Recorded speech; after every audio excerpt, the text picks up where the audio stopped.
पिछली वीडियो में हमने समझा था अप ट्रेंड और डाउन ट्रेंड के बारे में, लेकिन अगर आपको मार्केट का डीएनए समझना है तो आपको मार्केट स्ट्रक्चर को डिकोड भी करना आना चाहिए। आज की वीडियो में हम समझेंगे बीओएस ब्रेक ऑफ स्ट्रक्चर के बारे में और फिर डिकोड करेंगे मार्केट स्ट्रक्चर को रियल मार्केट ग्राफ पे with the help of knowledge जो अभी तक हमने सीखा है। और हाँ, अगर आप चाहते हो आपके ट्रेडिंग जर्नी में एक भी स्टेप गलत ना हो तो अभी के अभी इस चैनल को सब्सक्राइब कर लो। वीडियो पसंद आए तो वीडियो को लाइक कर देना। कमेंट में हमें जरूर बताइएगा कि नेक्स्ट आप कौन से टॉपिक पर वीडियो चाहते हैं। So let's go. चलो यार, अब बात करते हैं ब्रेक ऑफ स्ट्रक्चर की।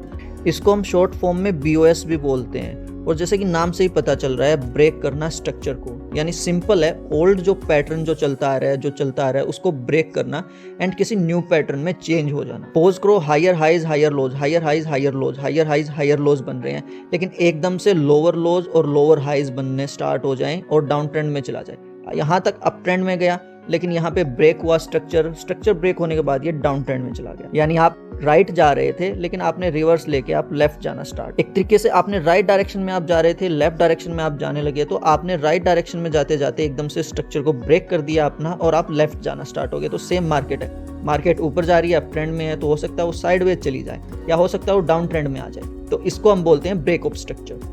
मार्केट स्ट्रक्चर डिकोड या ब्रेकडाउन करने से पहले मैं आपको 4 फेजेस के बारे में बताना चाहता हूँ। अगर आपने ये 4 फेजेस समझ लिए तो आप समझ लो मार्केट आपको समझ में आ गया, आपने उसको डिकोड कर दिया। पहला अपना होता है एक्यूमुलेशन फेज, दूसरा अपना होता है मार्कअप फेज, तीसरा अपना होता है mark down phase and fourth होता है अपना डिस्ट्रीब्यूशन फेज। एक्यूमुलेशन का मतलब होता है इकट्ठा करना, मार्केट की भाषा में बाइंग करना, यानी बायर्स की ताकत को बढ़ाना, इकट्ठा करना। मार्कअप फेज होता है ऊपर की तरफ जाना, जब मार्केट ऊपर जा रही होती है तो हम उसको मार्कअप फेज बोलते हैं। मार्क डाउन इसका अपोजिट होता है, यानी मार्केट जब नीचे आ रही होती है तो हम उसको मार्क डाउन फेज बोलते हैं। डिस्ट्रीब्यूशन का होता है बिल्कुल एक्यूमुलेशन का अपोजिट। एक्यूमुलेशन में हम इकट्ठा करते हैं, लेकिन डिस्ट्रीब्यूशन में हम डिस्ट्रीब्यूट करते हैं। अगर मार्केट की भाषा में बात करूं तो शॉर्ट करना, सेल करना। एक्यूमुलेशन में स्मार्ट मनी जो है नीचे नीचे क्वाइटली बाय करती रहती है, और डिस्ट्रीब्यूशन फेज में स्मार्ट मनी जो है वो स्मार्टली शॉर्ट करती रहती है चीजों को। मार्कअप और मार्क डाउन फेज में फोमो ट्रेडर्स एक्टिव रहते हैं।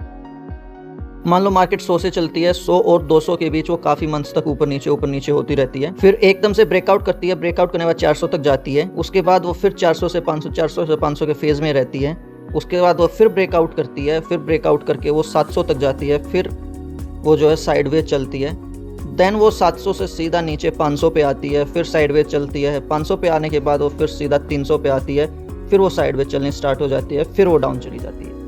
तो ये एक हमारा मार्केट का स्ट्रक्चर मान लीजिए ये सारा।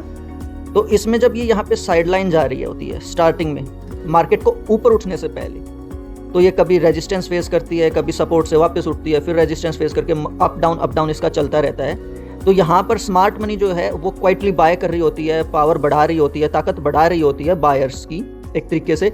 जैसे एक सर्टेन पॉइंट पर हो जाती है तो वो रेजिस्टेंस को तोड़ के ब्रेकआउट कर जाती है, एंड ये ब्रेकआउट जब करती है तो हम इसको बोलते हैं मार्कअप फेज। ध्यान रखना, मार्केट अगर साइडलाइन में है और फिर मार्कअप फेज आ रहा है तो हम उसको एक्यूमुलेशन फेज बोलते हैं।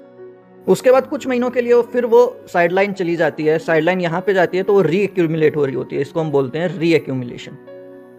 इसको रिकैमुलेशन इसलिए बोला जाता है क्योंकि मार्कअप फेज के बाद दोबारा मार्केट पोज लेती है, यहाँ पे स्मार्ट मनी दोबारा से पावर इकट्ठा कर रही होती है ब्रेकआउट करने के लिए।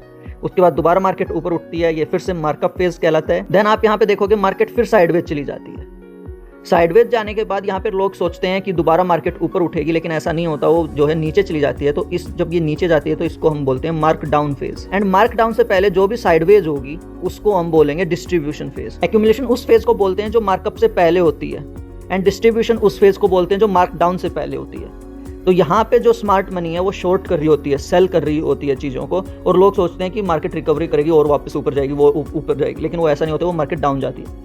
उसके बाद आता है फिर से जो है मार्केट साइडलाइन चलना स्टार्ट हो जाती है एक पॉइंट पे, यहाँ पे जो है स्मार्ट मनी दोबारा शॉर्ट कर रही होती है, लेकिन यहाँ पे भी लोग क्या सोचते हैं कि मार्केट रिकवरी करेगी, ऊपर उठेगी, बट ऐसा नहीं होता, वो फिर से मार्क डाउन फेज में चली जाती है और नीचे चली जाती है। तो एक्यूमुलेशन हो गया हमारा, मार्कअप फेज से पहले जो होती है वो एक्यूमुलेशन, डिस्ट्रीब्यूशन फेज वो हो गया जो मार्क डाउन से पहले होती है, वो अपना डिस्ट्रीब्यूशन फेज होती है। रीएक्यूमुलेशन का मतलब मार्केट दोबारा से रुकी हुई है और फिर से मार्कअप फेज में जाएगी। रीडिस्ट्रीब्यूशन का मतलब मार्केट रुकी हुई है फिर से वो मार्क डाउन फेज में जाएगी, तो हम उसको रीडिस्ट्रीब्यूशन बोलते हैं। तो आई होप ये आपको समझ आ गया हो। तो दोस्तों आज हमने सीखा कि मार्केट स्ट्रक्चर को डिकोड कैसे करते हैं और ये एक गेम चेंजिंग मोमेंट होता है। लेकिन कहानी अभी और बाकी है, क्योंकि नेक्स्ट वीडियो में हम बात करेंगे power of demand and supply के बारे में और जानेंगे कि कब मार्केट प्रेशर बनाता है और कब एक्सप्लोड करता है। So stay tuned.